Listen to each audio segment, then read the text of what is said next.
الرسول النبی الأمی الہاشمی سیدنا و شفیعنا بالقاسم المصطفیٰ محمد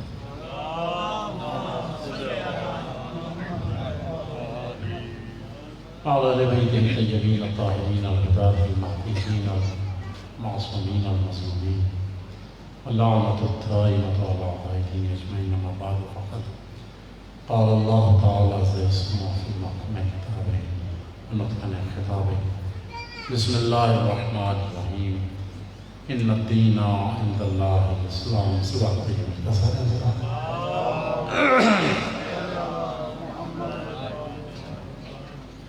سر محترم، قرآن مجید کی یہ آیت مبارکہ 3-4 روز سے آپ کے سامنے تلاوت کر رہا ہوں، اور اس کے ذیل میں گفتگو کر رہا تھا کہ اللہ نے جو اس پیغمبر کی امت کے لیے دین پسند کیا اسے دین اسلام کہتے ہیں، اور اس کی ہدایت کے لیے جو نصابی کتاب رکھی اسے قرآن مجید کہتے ہیں، اور اس امت کی ہدایت کے لیے جنہیں ہادی بنا کے بھیجا انہیں محمد و آل محمد کہتے ہیں۔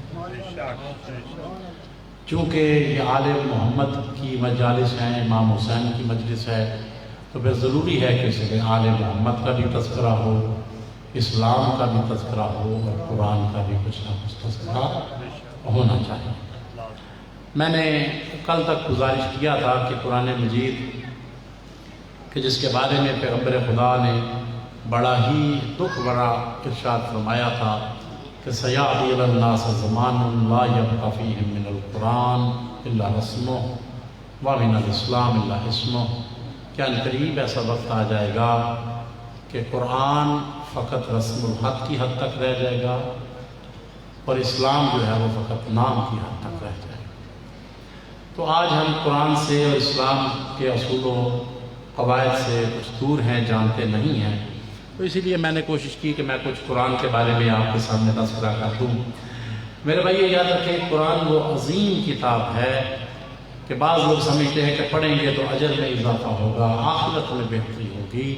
قرآن وہ کتاب ہے جو آخرت میں بھی آسانیاں پیدا کرتا ہے، دنیا میں بھی آسانیاں پیدا کرتا ہے۔ دنیا کی برکت کے لیے بھی اللہ نے اس کتاب کو بھیجا ہے، اور آخرت میں تو پھر جو قرآن سے متمسک ہو جائے اس کا مقام باقی لوگوں سے بلند ہوتا ہوا نظر آتا ہے۔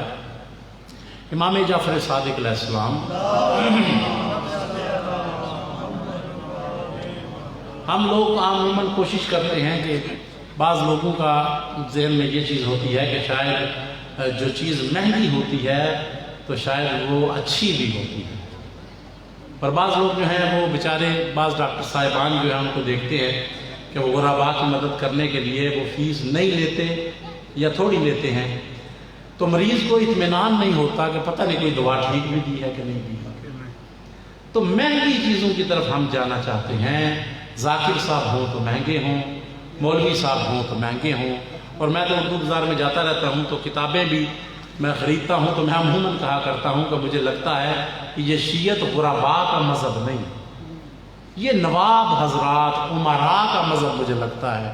ذاکر صاحب ہیں تو مہنگے، خطیب صاحب ہیں تو مہنگے، اور ہماری کتاب بھی باقی لوگوں سے مہنگی ہے۔ اتنے صفحات کی کتاب اگر آپ دیوبندی مکتبہ فکر یا باقی اہل حدیث اور بریلوی حضرات کی لیں تو اتنے صفحات کی کتاب اگر 500 کی ملتی ہے تو ہماری کتاب 1000 روپے کی ملتی ہے۔ تو بعض لوگ یہ سمجھتے ہیں کہ مہنگے، حالانکہ ایسا نہیں ہے۔ میں کوشش کرتا ہوں کہ آپ کو مہنگائی کے دور میں مہنگی چیزوں سے بچایا جائے۔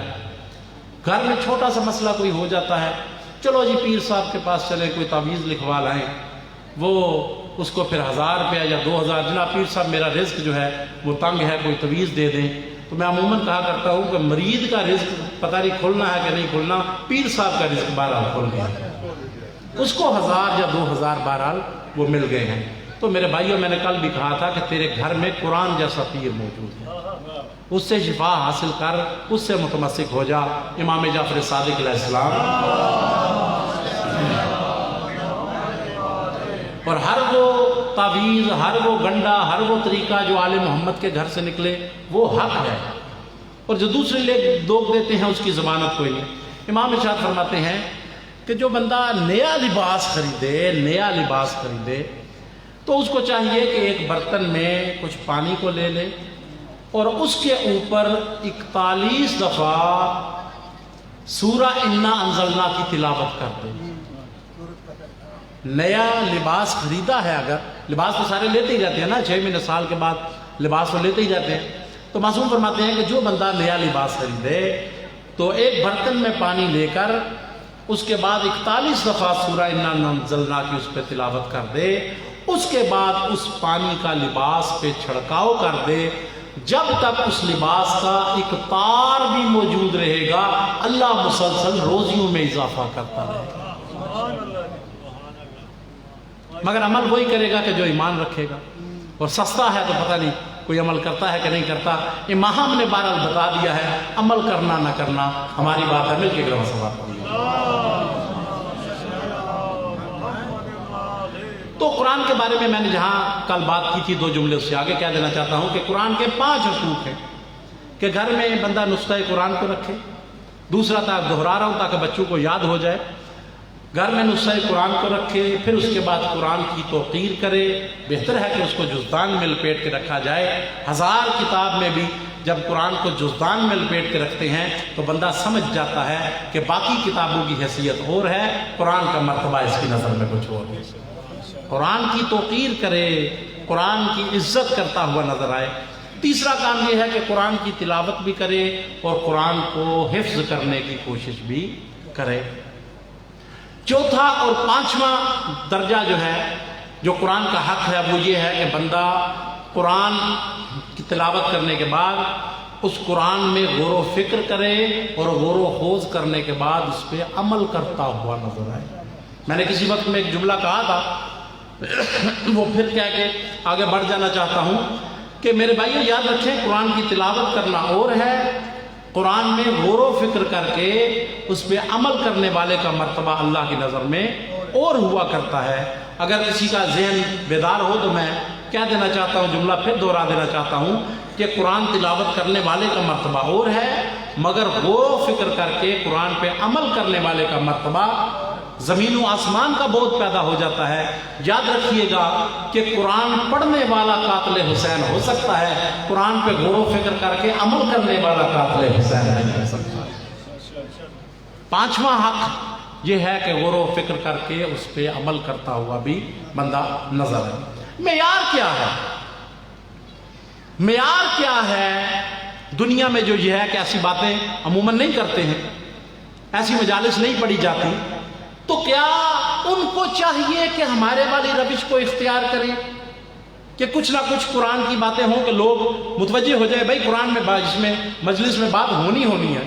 مجھے یاد ہے کہ ہمارے جامعۃ المنتظر کے پرنسپل ابھی بھی وہ موجود ہیں، آیت اللہ حافظ ریاض صاحب۔ تو ایک دفعہ میں نے ان کو کہا جی کہ آپ آئیں اور تمام بزرگان ہمارے امام بارگاہ میں مجلس پڑھ گئے ہیں تو آپ بھی ایک مجلس پڑھ دیں تاکہ ہم کہیں کہ آیت اللہ لیول کا بندہ جو ہے وہ بھی ہمارے یہاں تقریر کر دیں۔ اور انہوں نے کہا نہیں بھائی میں نہیں مجلس پڑھنے کے لیے آتا، کوئی درس اخلاق یا درس قرآن کا عنوان رکھو تو میں پھر پڑھنے کے لیے آتا ہوں۔ میں نے کہا جی ہماری مجالس تو ہوتی ہی درس قرآن ہے، نام مجلس حسین ہوتا ہے، امام حسین کے بھی فضائل بیان ہوتے ہیں اور امام حسین کے فرامین بھی بیان ہوتے ہیں، تو جہاں پہ ان ہستیوں کے فرامین ہے تو وہ درس ہی تو ہے نا، وہ تبلیغ ہی تو ہے۔ انہوں نے کہا نہیں بھائی جب مجلس کا عنوان ہوتا ہے تو مومن اپنا ذہن اور قسم کا بنا کے آتے ہیں، اور جب درس کا عنوان ہوتا ہے تو ذہن اور قسم کا بنا کے آتے ہیں۔ اگر آپ مجلس کا عنوان رکھیں گے اور میں وہاں کے آ کے معصومین کے اقوال پیش کروں گا تو لوگ کہیں گے جی کہ اہمیت مجلس کخ بھی نہیں ہوئی، وہ عنوان اور ہے۔ تو لہذا بہرحال میرے بھائیوں ان کو چاہیے کہ اپنی روش کو تبدیل کریں کہ وہ بھی کچھ نہ کچھ یہ سینہ گزت باتیں اور جعلی قسم کی باتوں کو چھوڑ کے وہ معصومین کے سچے فضائل بھی پڑھیں اور ان کے فرامین بھی پڑھیں۔ معیار کیا ہے کہ جو ایسی باتیں کرے گا تو پھر جناب لوگ مجمع کم ہو جاتا ہے، مجمع چھٹ جاتا ہے، مجمع چلا جاتا ہے۔ معیار کیا ہے میرے بھائیوں؟ معیار یہ نہیں ہے کہ آپ کو کتنے لوگ پسند کرتے ہیں، معیار یہ ہے کہ آپ کو کیسے لوگ پسند کرتے ہیں۔ مجمع میں 1000 بندہ ہو اور جاہل ہو اس کا نہ قرآن سے کوئی تعلق ہے نہ اہل بیت سے کوئی تعلق ہے. اور مجمع میں ایک بندہ آ جائے جو معصومین کے فرامین سے محبت کرتا ہے تو پڑھنے والے کے لیے اس کی داد بھی بڑی داد. معیار یہ ہے. تو لہٰذا اس لیے چونکہ مجھے پتا ہے کہ ماشاءاللہ آپ کے ذہن کچھ نہ کچھ اس طرف جو ہے وہ راغب ہو چکے ہیں کہ فرامین کی طرف معصومین کے فرامین ہونے چاہیے. میں بیان کر رہا تھا کل تک توحید کے بارے میں اور عقائد کے بارے میں نے بیان کیا تھا.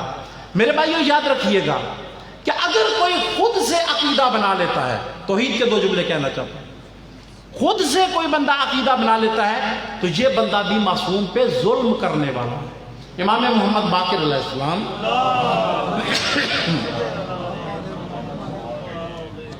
امام محمد باقر علیہ السلام کے پاس ایک بندہ آیا تو معصوم سے پوچھنے لگا, سوال کچھ کیے, معصوم نے جواب دیے. تو ان میں معصوم نے اہل بیت کے ساتھ جو بندے دشمنی رکھتے ہیں اس کے درجے بیان کیے. مختلف درجے ہیں نا دشمنی کے. ایک ہو سکتا ہے کہ بندہ اہل بیت کے ساتھ بغض رکھتا ہے, دل میں رکھتا ہے, زبان سے اظہار نہیں کرتا ہے, یہ بھی ایک بغض کا درجہ ہے کہ دل سے اچھا نہیں جانتا مگر اس کے بعد وہ خاموش ہے, نہ کوئی گستاخی کرتا ہے نہ کوئی بات کرتا ہے. ایک اور درجہ ہے بغض کا, اہل بیت سے دشمنی رکھنے کا. وہ درجہ یہ ہے کہ بندہ دل میں بھی بغض رکھتا ہے اور زبان سے بھی اعتراض کرتا ہے. مجھے یاد ہے کہ علامہ مجلسی نے اس روایت کو نقل کیا. ہر دشمن جو ہے وہ زبان سے اعتراض نہیں کرتا.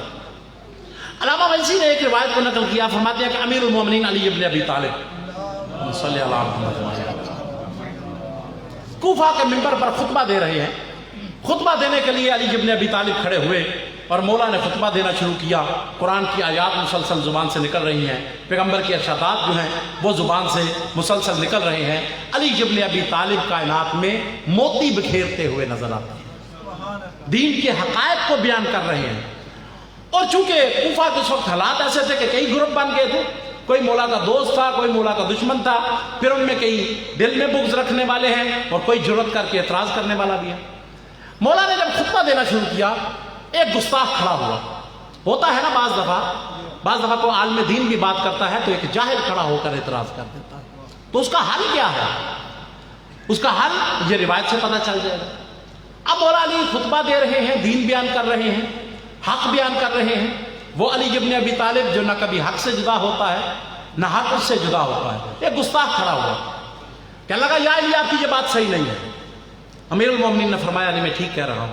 پھر اپنی تائید میں مولا نے ایک قرآن کی آیت کو تلاوت کیا, مگر وہ ٹھان کے آیا ہے کہ میں نے علی کی بات نہیں مانی. پھر اس کے بعد کہتا ہے نہیں جناب آپ کی یہ بات بھی ٹھیک نہیں ہے. پھر مولا علی ایک اور دلیل دیتے ہیں. بار بار ایسا ہوا کہ ادھر سے مولا دلیل دیتے ہیں اور وہ گستاخ گستاخی کرتا ہے. چند منٹ گزر گئے کہ مولا بات کرتے ہیں وہ تکرار کرتا ہے, مولا بات کرتے ہیں وہ گستاخی کرتا ہے. اب ظاہر ہے کہ خیبر اور خندق ہوتا تو پھر تو یہ نہیں ڈاپ کر سکتا, لیکن یہ لڑنے کا مقام نہیں ہے. علی ابن ابی طالب سے بہتر کوئی نہیں جانتا کہ تلوار اٹھانی کب ہے, تلوار رکھنی کب ہے.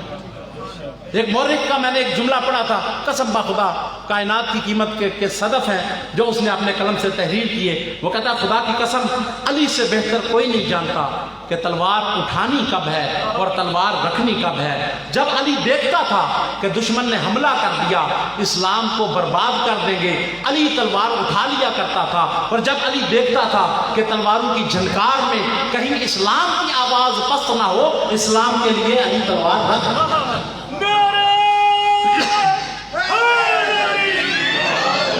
علی کا جہاد بھی اسلام کو بچانے کے لیے اور علی کی تلوار رکھنا بھی اسلام کو بچانے کے لیے. اب مولا علی بات کرتے ہیں, وہ گستاخ کہتا نہیں آپ کی بات ٹھیک نہیں ہے, اب یہ موقع نہیں ہے لڑنے کا. لیکن مولا تو نہیں لڑ سکتے, کسی شیعہ کو تو غیرت آنی چاہیے نا. لیکن وہ بیچارے سادہ سے مومن بیٹھے ہیں کہ بھائی مولا جب بات کر رہے ہیں تو پھر ہم کیا بات کریں. مولا بات کرتے ہیں وہ جواب دیتا ہے, پھر مولا بات کرتے ہیں وہ پھر گستاخی کرتا ہے. چند منٹ گزرے تو ایک مومن مرد کلندر کھڑا ہوا, اس نے اٹھ کے سب کو غیرت دلوائی. اس نے کہا خدا کی قسم آج مجھے پتا چلا ہے کہ مالک اشتر دنیا سے گزر گیا. آج مجھے یقین ہو گیا کہ مالک اشتر دنیا سے گزر گیا ہے. اگر مالک دنیا میں زندہ ہوتا تو یہ گستاخ علی سے گستاخی نہیں کر سکتا. یاد کرتے ہیں مولا اپنے شیوں کو. مالک وما ادراک مل مالک. فرماتے ہیں مالک یاد کرتے تھے مولا اس کی شجاعت کو. فرماتے ہیں مالک وما ادراک مل مالک. اور دنیا والوں تم کیا جانو کہ مالک اشتر کسے کہتے ہیں. فرماتے ہیں قسم با خدا اگر مالک پتھر ہوتا دنیا کا سخت ترین پتھر ہوتا. اگر مالک پہاڑ ہوتا دنیا کا بلند ترین پہاڑ ہوتا. اور میں کہتا ہوں اگلے جملے میں تو فضیلت کی حد ہو گئی. فرماتے ہیں دنیا والوں یاد رکھو قسم با خدا مالک اشتر جنگوں میں میرا اس طرح سے مددگار ہوتا تھا جیسے میں خود مصطفیٰ کا مددگار ہوتا. سبحان اللہ.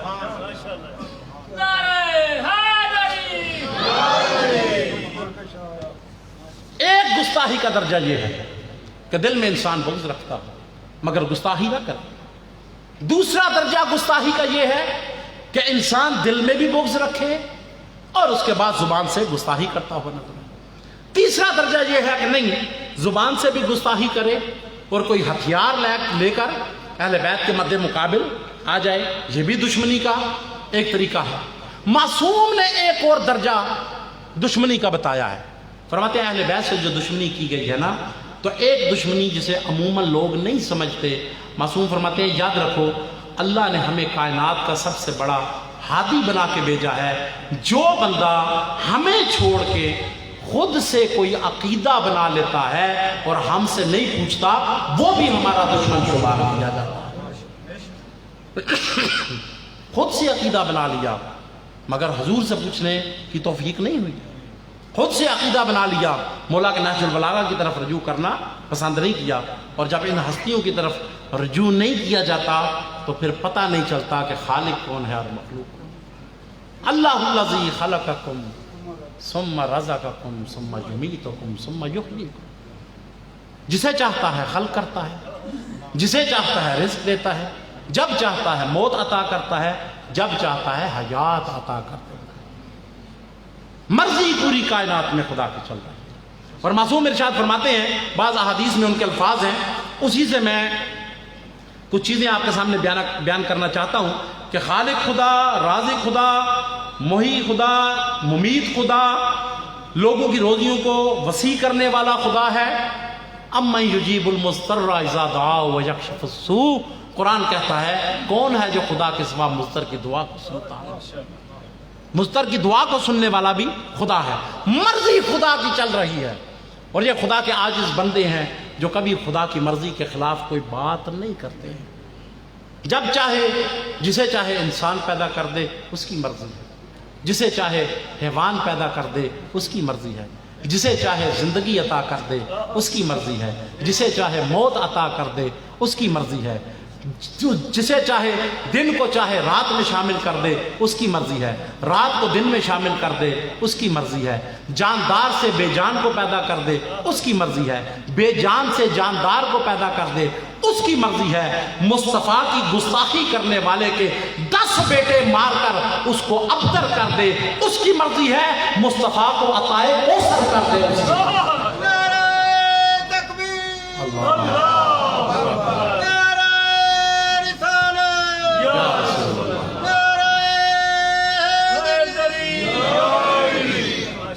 اس کے 10 بیٹے مار دے اس کو ابتر کر دے جو ابتر ہونے کے تانے دیتا تھا اس کی مرضی ہے. اور مصطفیٰ کو عطائے کوثر کر دے اور ایسا عطائے کوثر کیا ہے کہ دنیا کے جس حصے میں مل چلے جائیں آپ کو وہاں پہ کوئی نہ کوئی سید ضرور مل جاتا ہے. خزانے ختم ہو گئے, حکومتوں کے تاج اتر گئے مگر ہوتا وہی ہے جو کائنات کا خالق چاہتا ہے. خالق وہی ہے, رازق وہی ہے.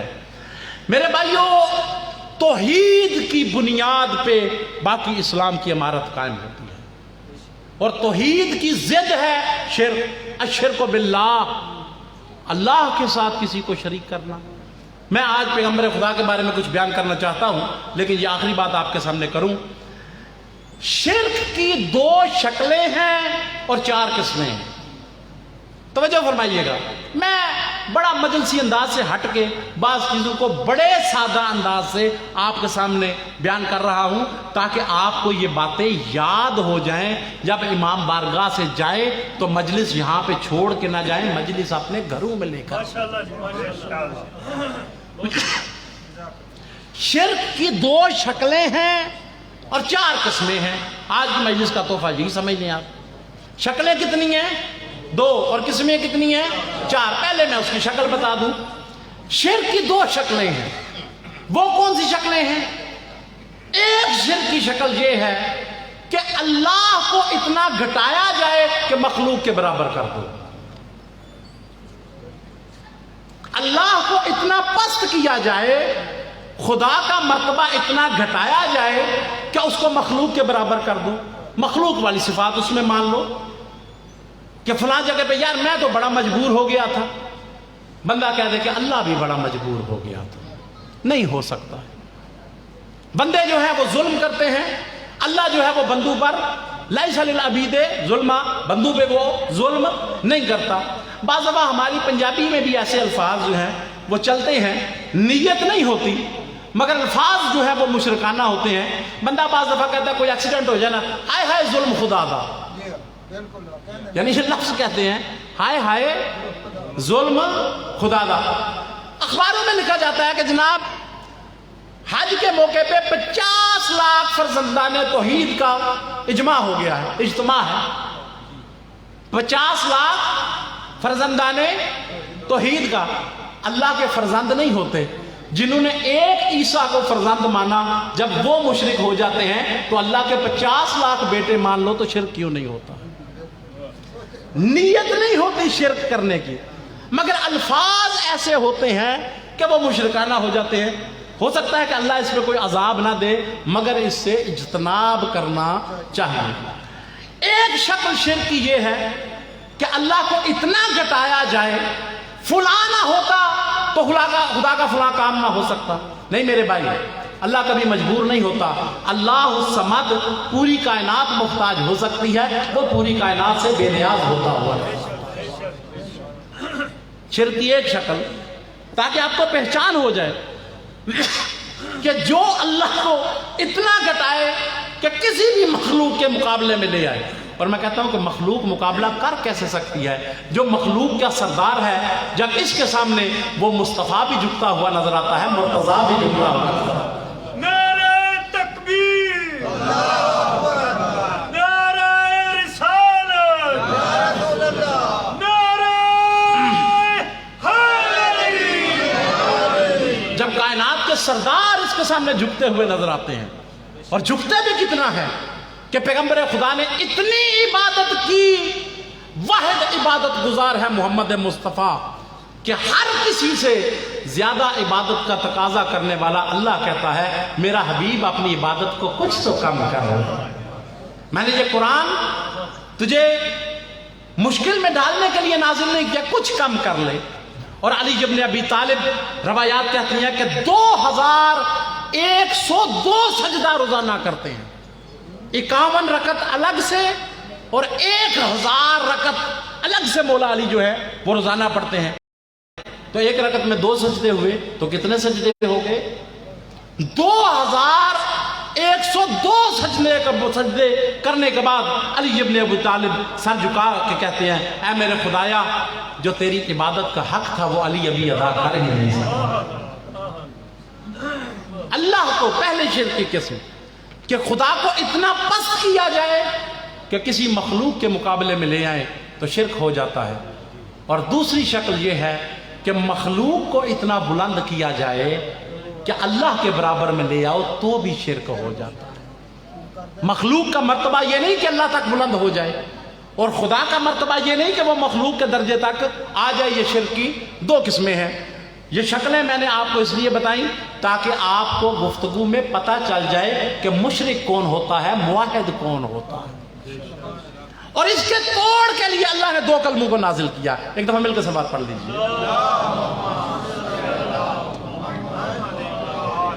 بارے دیگر بلندتر صلوات.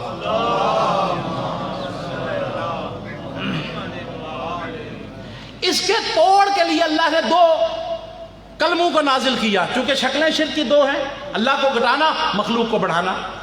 2 کلموں کو اللہ نے نازل کیا ہے. ایک ہے اللہ اکبر، جسے آپ کہتے ہیں تکبیر، اللہ اکبر. اور اس اللہ کو اکبر کو اللہ نے دین میں جا بجا رکھا ہے.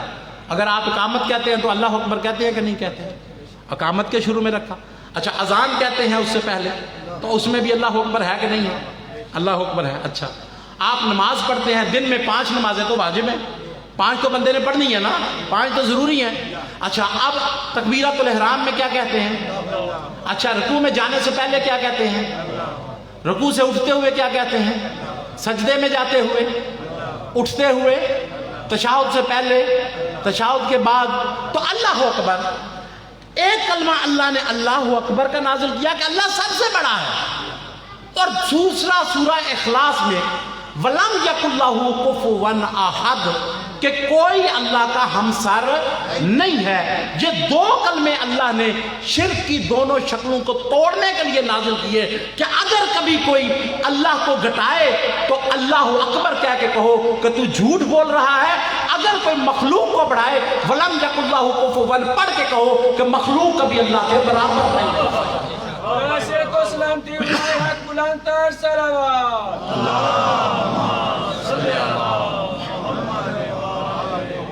جب تک کائنات میں اللہ اکبر موجود ہے اللہ کو گھٹایا نہیں جا سکتا, اور جب تک ولم یکن اللہ کفوا احد موجود ہے مخلوق تو کو خدا تک بڑھایا نہیں جا سکتا. خالق ہے تو وہ ہے, رازق ہے تو وہ ہے, کائنات کا رب ہے تو وہ ہے.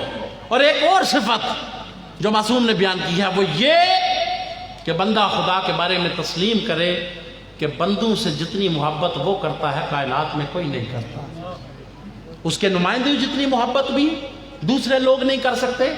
نبی اور امام جتنی انسانوں سے محبت کرتے ہیں نہ ماں محبت کر سکتی ہے نہ باپ محبت کر سکتا ہے. اور خدا کل کی کل مخلوق سے زیادہ اپنے بندوں سے محبت کرتا ہے. خدا سے بڑھ کے کوئی نہیں کر سکتا. خود حدیث قدسی میں بیان کرتا ہے, مل کے ایک دفعہ صلوات پڑھیے گا.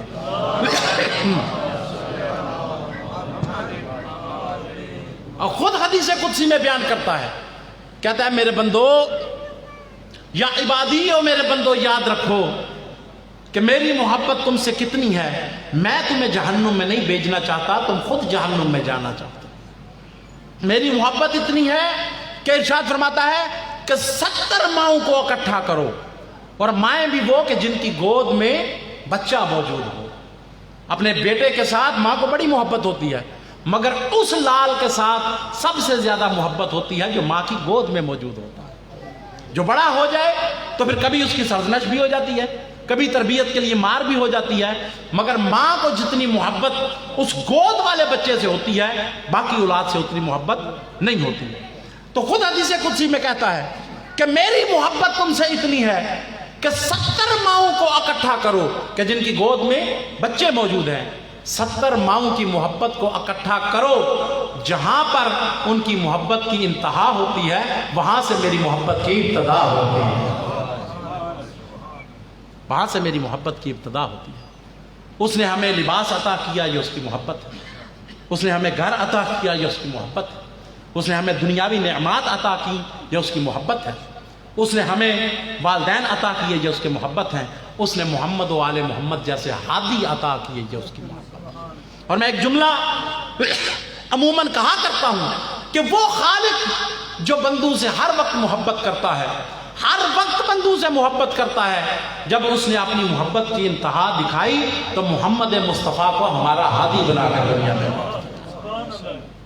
کہ اس کی محبت کی انتہا ہے کہ محمد مصطفیٰ جیسا ہادی ہمیں عطا کیا جو گزشتہ انبیاء کی امتوں میں سے کسی کو عطا نہیں کیا. یہ وہ نبی عطا کیا ہے کہ جس کا امتی ہونے کے لیے دوسرے نبی دعا کرتے ہوئے گئے. حضرت ابراہیم علیہ السلام نے, ایک روایت میں حضرت ابراہیم کا نام ہے, ایک میں حضرت موسیٰ کا بھی نام ہے. علامہ مجلسی نے روایات دونوں کی نقل کی ہیں. وہ کہتے ہیں کہ انہوں نے ایک دفعہ دیکھا, خدا نے منظر دکھایا, خدا نے بیان کیا کہ ایک ایسی امت ہوگی کہ جو بالکل تھوڑا نیک کام کرے گی اور اجر میں بہت زیادہ عطا کروں گا.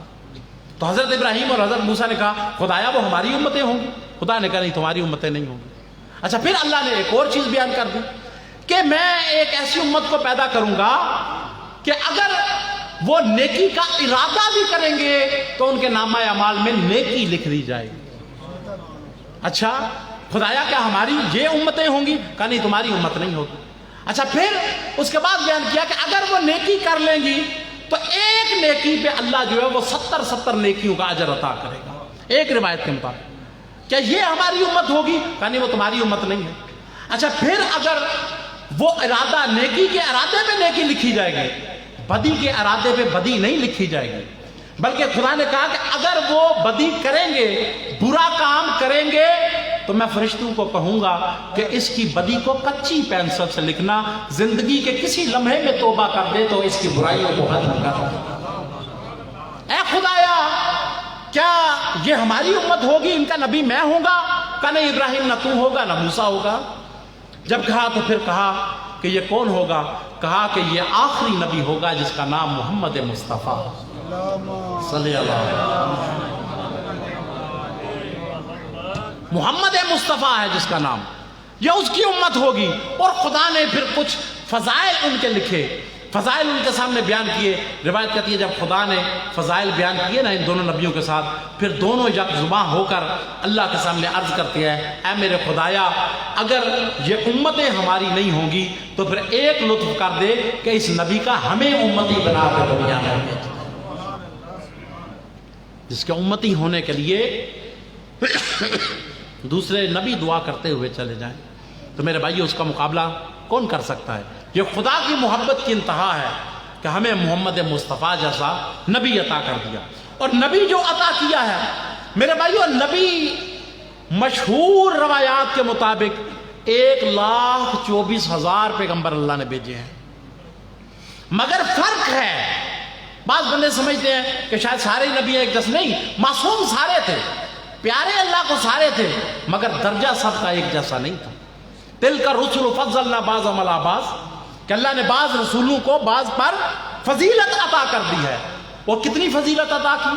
کسی نبی کو بھیجا تو وہ نبی فقط 2 بندوں کا نبی تھا، کسی نبی کو بھیجا تو وہ فقط اپنے گھر کا نبی بن کے آیا، جیسے حضرت آدم علیہ السلام اپنے گھر کے نبی تھی۔ کسی نبی کو بھیجا تو وہ 2 لوگوں کا نبی ہے، کسی نبی کو بھیجا تو وہ اپنے گھر کا نبی ہے، کسی نبی کو بھیجا تو وہ اپنے محلے کا نبی ہے، کسی نبی کو بھیجا تو وہ اپنی قوم کا نبی ہے، کسی نبی کو بھیجا تو وہ اپنے قبیلے کا نبی ہے۔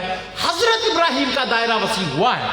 قرآن کہتا ہے وَلِلنَّاسِ إِمَامًا، کہ حضرت ابراہیم کو انسانوں کا امام بنایا گیا، مگر میرے بھائیو وَمَا أَرْسَلْنَاكَ إِلَّا رَحْمَةً لِلْعَالَمِينَ، انسانوں کا نبی ہونا اور ہوا کرتا ہے، پوری کائنات کے لیے رحمت بن کے آنا اور ہوا کرتا ہے۔ نعرہ تکبیر، نعرہ رسالت، نعرہ حیدری۔ اب قبلہ صاحب تشریف فرما ہے، عالمین کس کو کہتے ہیں؟ ما سوی اللہ، اللہ کو چھوڑ کے جو بھی ہے وہ عالمین میں شامل ہے۔ اور اللہ نے اپنے بارے میں کیا جملہ ارشاد فرمایا؟ الحمدللہ رب العالمین، کہ تمام تعریفیں کس کی ہیں؟ جو عالمین کا رب ہے، وہ اللہ جو عالمین کا رب ہے۔ اپنے ساتھ بھی اللہ نے عالمین لگایا، پیغمبر خدا کے ساتھ بھی عالمین لگا کے دنیا کو یہ مسئلہ سمجھایا ہے، دنیا والوں میرے مصطفیٰ کی شان میں کمی نہ کرنا، جہاں جہاں تک خدا کی خدائی ہے وہاں وہاں تک مصطفیٰ کے مصطفیٰ ہے۔